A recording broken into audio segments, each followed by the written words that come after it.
আসসালামু আলাইকুম রহমতুল্লাহি ওয়া বারাকাতুহু। সবাইকে মক্কা নগরী আল্লাহর ঘর থেকে শুভেচ্ছা জানাচ্ছি আমার চ্যানেলে। আশা করি আল্লাহর অশেষ রহমতে আপনারা সবাই ভালো আছেন। আমিও আল্লাহর রহমতে এবং আপনাদের দোয়া মতো আলহামদুলিল্লাহ ভালো আছি। আমার এই ভিডিওগুলি উমরামূলক বা মক্কা নগরী থেকে ভিডিওগুলি যে দিচ্ছি, এটার উদ্দেশ্য হচ্ছে যারা নতুন যাবেন বা যারা ইচ্ছা করছেন উমরা করতে, আল্লাহর ঘর দেখতে, তাদের জন্য কিছুটা হলেও তথ্যমূলক হবে এই চিন্তা থেকে আমার এই ভিডিওগুলি শেয়ার করা। আশা করি আপনারা ধারাবাহিকভাবে যারা দেখছেন তাদের উপকারে আসছে। তবে দুই একজন আপু একটু কমেন্ট করছেন একটু খারাপ মন্তব্য করে আর কি। তো তাদের উদ্দেশ্যে বলবো, আমার নিয়ত হচ্ছে আপনাদের যারা নতুন তাদের উপকার আসবে এই নিয়ত থেকে। তো আল্লাহ পাকই ভালো জানেন নিয়তটা আমার কি। তো অনেকেই বলছেন আমি এখানে ভিডিও করতে আসছি বা ভিডিও করছি। তো আমরা তো আসলে 24 ঘন্টার ভিতরে আমার একটা ভিডিও না হয় যায় 20 মিনিট। তো 20 মিনিট আমি ফাঁকে ফাঁকে একটু কথা বলে নিই, যার কারণে আমার কথাও বলা লাগছে না। তো এই কথা বলার 20 মিনিট সারা 24 ঘন্টার ভিতরে আমি মনে করি না যে বেশি হয়ে যায়। তো আমার যে নিয়ত, আল্লাহ দেখতেছে যাদের উপকার আসবে হয়তো সেটার আমি সোয়াব পাবো। তো এই থেকে আর কি। আর এই খাবারগুলি আমরা একটু নিয়ে নিচ্ছি টুকটাক আর কি। আজকে রাতের খাবার হিসেবে আমার হাজব্যান্ড বলতেছে খবুজ খাবে, আর এই যে ক্রিম নিয়ে নিচ্ছি, ক্রিম এবং একটু টাইট নিয়ে নিয়েছি, কাপড় ধুতে হবে এর জন্য। তো আসলে যে জিনিসগুলো গতবার অনেক কমে পেয়েছি, এবারে এসে দেখতেছি অনেক বেশি দাম।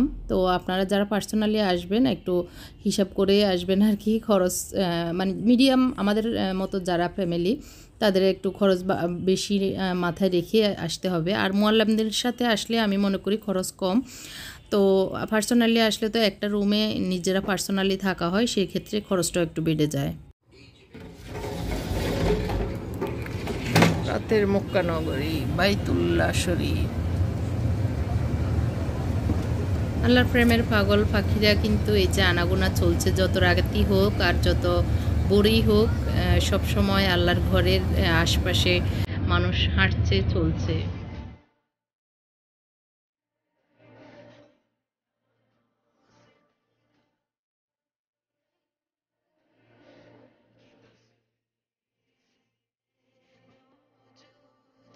যে জায়গাটা দেখা যাচ্ছে, এই জায়গায় যে মিনারটা, ওখানে আল্লাহর ঘর।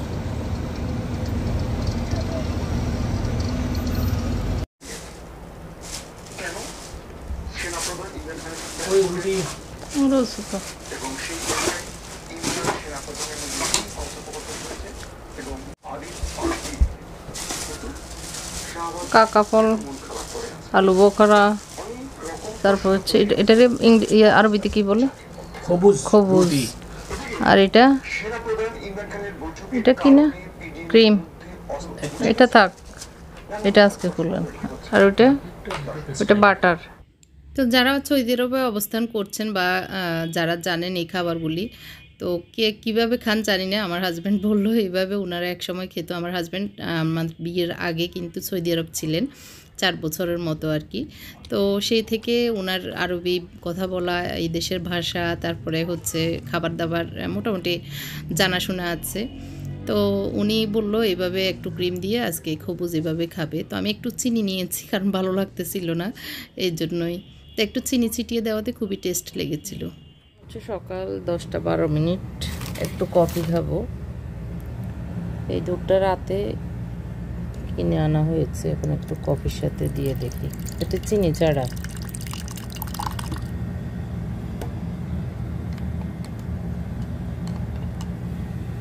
আর পানিগুলো ফুটতেছে। তো একটা যেটা ভুল করছি সেটা হচ্ছে পোলাও চাউল আর ডাল যে রেখে আসছি, এটা ভুল হয়েছে। ওটা যদি নিয়ে আসতাম এখন বসাই দিতাম খিচুড়ি অথবা পোলাও, আর সুন্দরভাবে আমাদের দুজনের খাওয়া হয়ে যেত।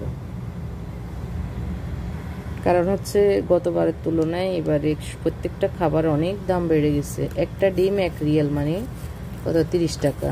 আর 12টা ডিম 300-350 টাকার উপরে মেবি। তো সেই থেকে বলবো, যারা এরকম নিজেরা পার্সোনালি আসবেন, মিনি রাইস কুকার নিয়ে আসবেন, চাল ডাল এগুলি নিয়ে আসলে টুকটাক একটু সময়, রাইস কুকার বসিয়ে দিলে তো আসলে বেশি সময় লাগে না হতে, খাওয়া হবে। বাইরে প্রতিবেলা আসলে কিনে খেতে গেলে অনেক টাকা। সকালে আমরা পাকিস্তানি হোটেলে মনে হয় দুম্বার গোস্ত অথবা না বেড়ার গোস্ত অথবা ছাগলের গোস্ত ওইটা নিয়েছে, আর 2টা পরোটা নিয়েছে 20 টাকা। যারা এই দেশে ইনকাম করেন তাদের জন্য, যারা থাকেন আর কি, তাদের জন্য বেশি না, কিন্তু আমরা যারা বাংলাদেশ থেকে টাকা নিয়ে আসি তাদের জন্য এই খরচটা অনেক বেশি মনে হয় এটা আর কি। মনে উঠলে ওনাকে বানিয়ে দিব। আমরা এখন জোহরের নামাজের জন্য বের হয়েছি। নতুন জামা পরে যাচ্ছে, একদম সৌদিয়ান ইয়া লাগবে, ইয়ামেনি লাগতেছে, ইয়ামেনি লাগতেছে, সুন্দরই লাগতেছে। তো এখন কয়টা বাজে? 11:30 বাজে। আমরা হ্যাঁ 12টা, ও 12টা বাজে 10 মিনিট বাকি আছে। তো দেখি হারেমে গিয়ে আল্লাহ ঘরের কাছে গিয়ে পড়ার চেষ্টা করবো।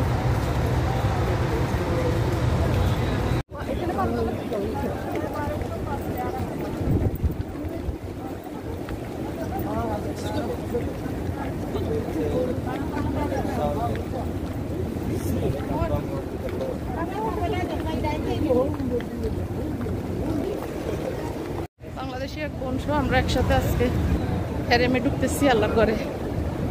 অনেক রোদ।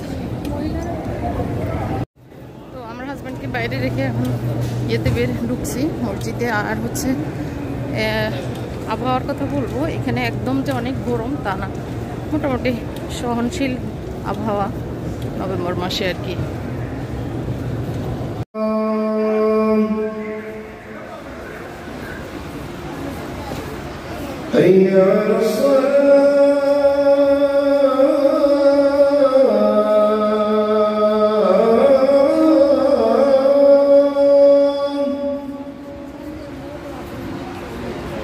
আসতে একটু লেট হওয়াতে এই যে সামনে আল্লাহর ঘর,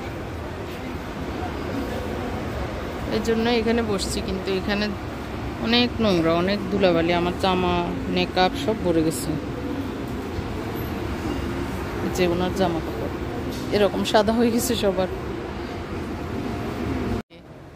যে আমাদেরকে এখন নিচে যাওয়ার অনুমতি দিয়েছে, তো আমরা দেখি। আমার হাজব্যান্ড বললো উনি কোরআন শরীফ পড়বে আধা ঘন্টা, আমি দেখি একটা তাওয়াফুলও করার চেষ্টা করি। হ্যাঁ না পারবেন নাকি? আপনি নামাজ পড়েন, আমি করে আসি, চলেন।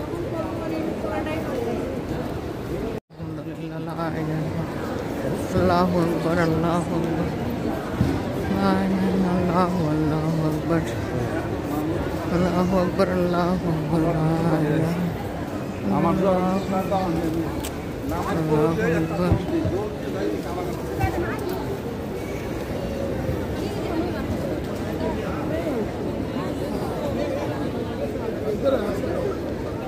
আল্লাহু আকবার, আল্লাহু আকবার। আল্লাহ, যারা দোয়া চেয়েছেন কারো বাচ্চার জন্য, মা না হতে পারার দুঃখ আপনি জানেন, কত কষ্ট, কত বেদনার।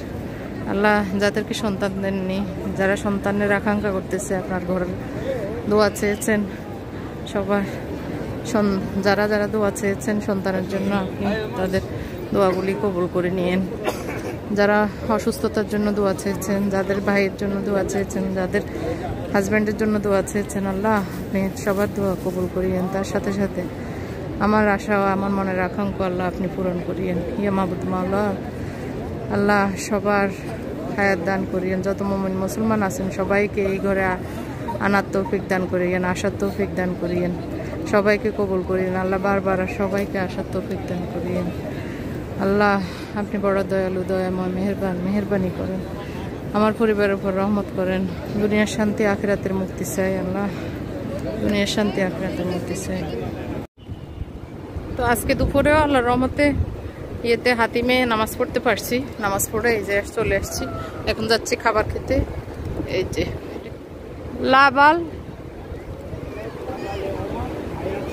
লাবারে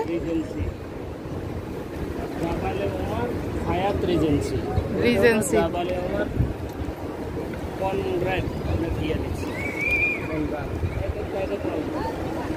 সবগুলো এটা জাবালে ওমর পাহাড়ের উপরে বানানো, এই জন্য ও যাব, এটা একটা পাহাড়ের নাম। ও আচ্ছা। মার্কেটে আজকেও আসছি খাবার খেতে। হচ্ছে ইয়েমেনি পোশাকে আছেন উনি বলতেছে মাছ খাবেন। আজকে দেখা যাক মাছ খাবেন না বিরিয়ানি খাবেন। বিরিয়ানি বলতে এখানে তো খেপসা মনে হয়।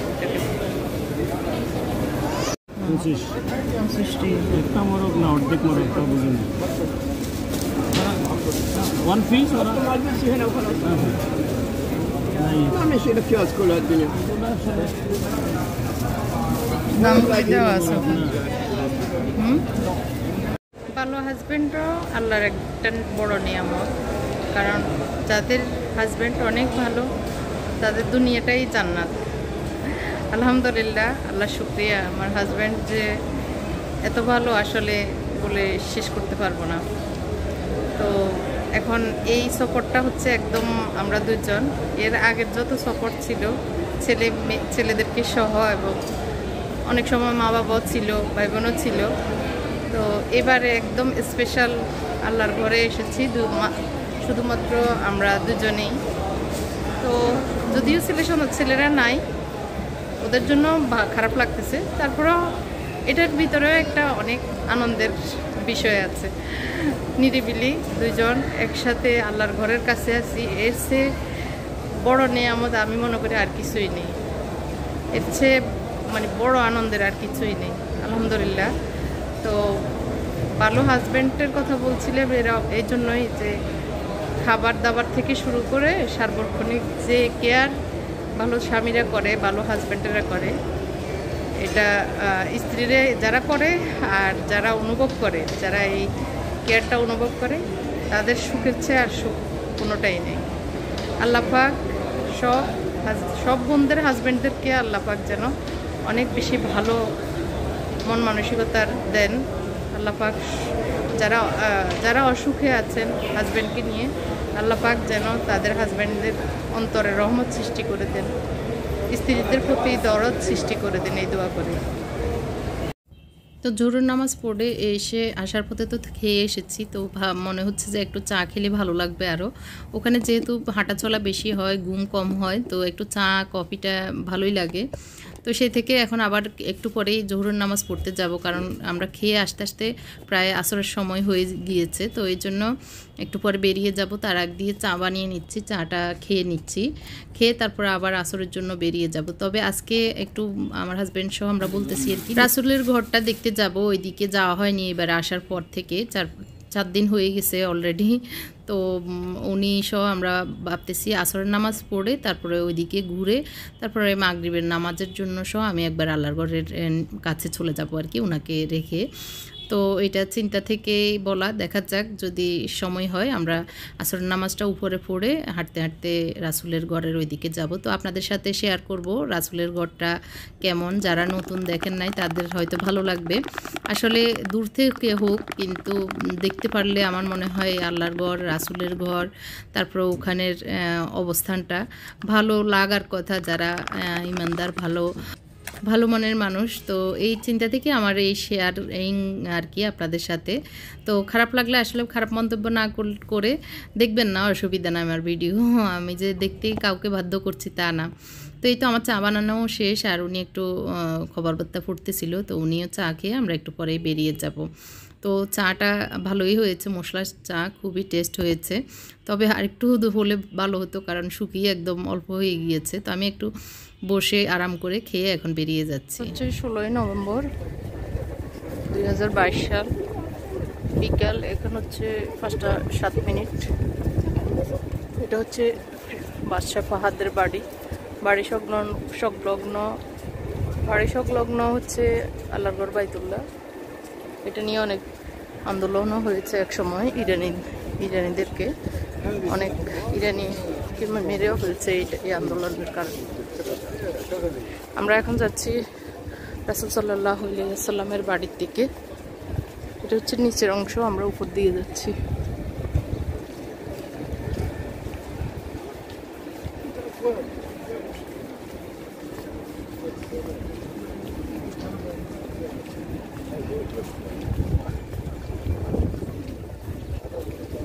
হয় যে আমরা হাঁটি 7 চক্কর দিই, এটা বাইরের অংশটা, কতটুকু হাঁটি আসলে আমরা ভিতরে তো আর বুঝি না। এই যে এই মাথা থেকে এই যে বিল্ডিংয়ের এই লাস্ট মাথা পর্যন্ত এতটুকু হাঁটায় আমাদের 7 বার হাঁটতে হয়।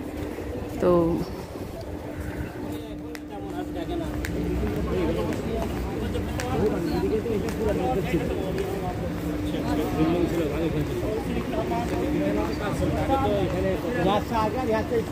এখান থেকে তুমি জুম করে নিতে পারো, এই যে টয়লেট দেখা যাবে, এটাই হলো আবু জাহেলের বাড়ি। এটা এখন টয়লেট বানা হয়েছে, আর ওইটা হলো রাসূলের। হলুদ যেটা দেখা যাচ্ছে, হলুদ বিল্ডিংটা হচ্ছে রাসূলের বাড়ি। আর এই যে টয়লেট লেখা যেটা সবুজ, হলুদ বিল্ডিং দেখা যাচ্ছে, এটা হচ্ছে আবু জাহেলের বাড়ি। এটা এখন টয়লেট হাম্মামখানা বানা ফেলছে।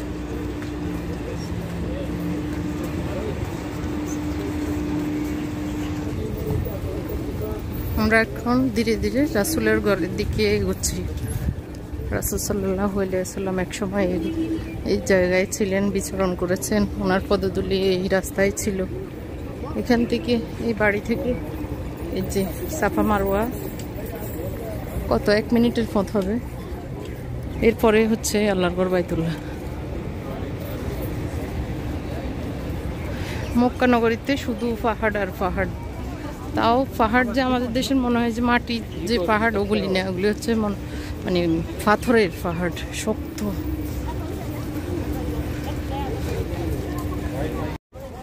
এই যে এই ঘরটাই হচ্ছে রাসূল সাল্লাল্লাহু আলাইহি ওয়াসাল্লামের ঘর।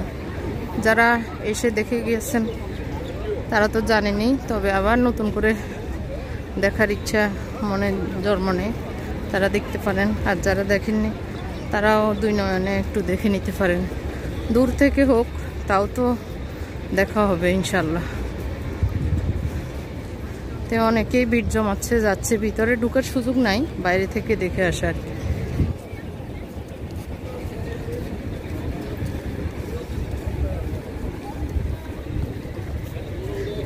ভিতরে মনে হয় পাঠাগার বানানো হয়েছে, বই, তারপরে কোরআন হাদিস এগুলি রাখা হয়েছে।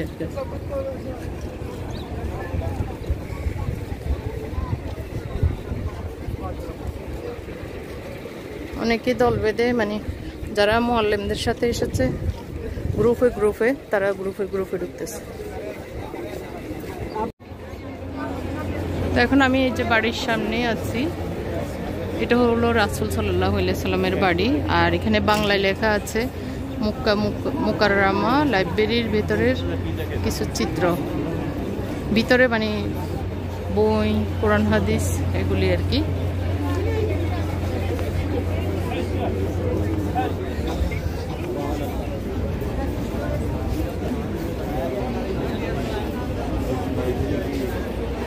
এখানে কিছু নির্দেশনা লিখে দেওয়া হয়েছে। প্রিয় মুসলিম ভাই, ইবাদত মনে করে লাইব্রেরির জিয়ারত করা বৈধ নয়, কেননা এই ব্যাপারে কোনো দলিল নেই। রাসূল সাল্লাল্লাহু আলাইহি ওয়াসাল্লাম যেটা বলেন না সেটা আসলে করাটাই বেদাত। যে অনেকে দরজা ধরে একটু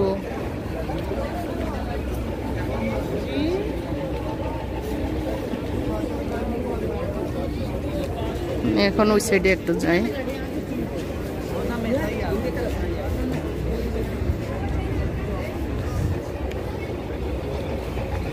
এই সাইডটা হলো এরকম, জানালাগুলো ভেঙে যাচ্ছে, অনেক পুরনো আসলে।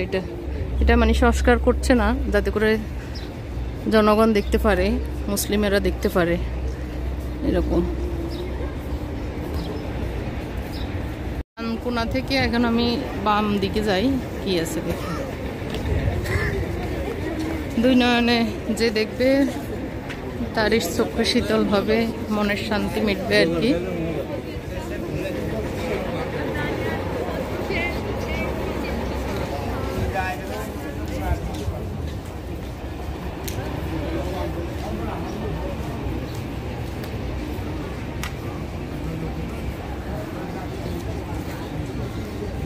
যে ক্লক টাওয়ার এখান থেকে দেখা যাচ্ছে।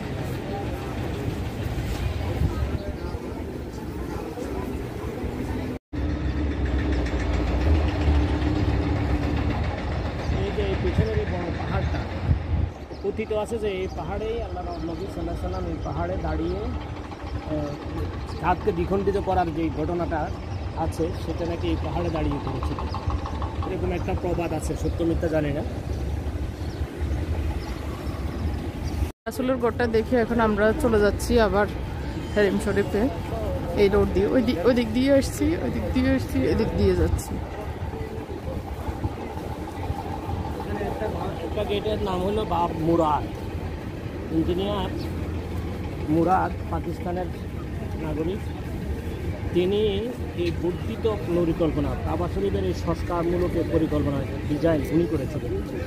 এই জন্য বাদশাহ ফাহাদ তার নামের উপরে একটা গেটের নামকরণ করেছে খুররুমজা মুরাদ নামে।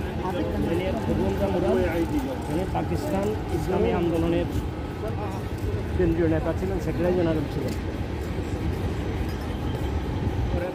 এবং এই জমজমের কূপের সংস্কার এগুলো সব উনি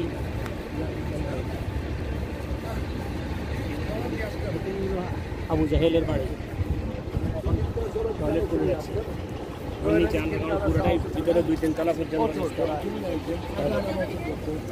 তো আমাদের প্রিয় নবী হজরত মোহাম্মদ সাল্লাল্লাহু আলাইহি ওয়াসাল্লামের বাড়িটা আপনাদের সাথে দেখানোর চেষ্টা করেছি।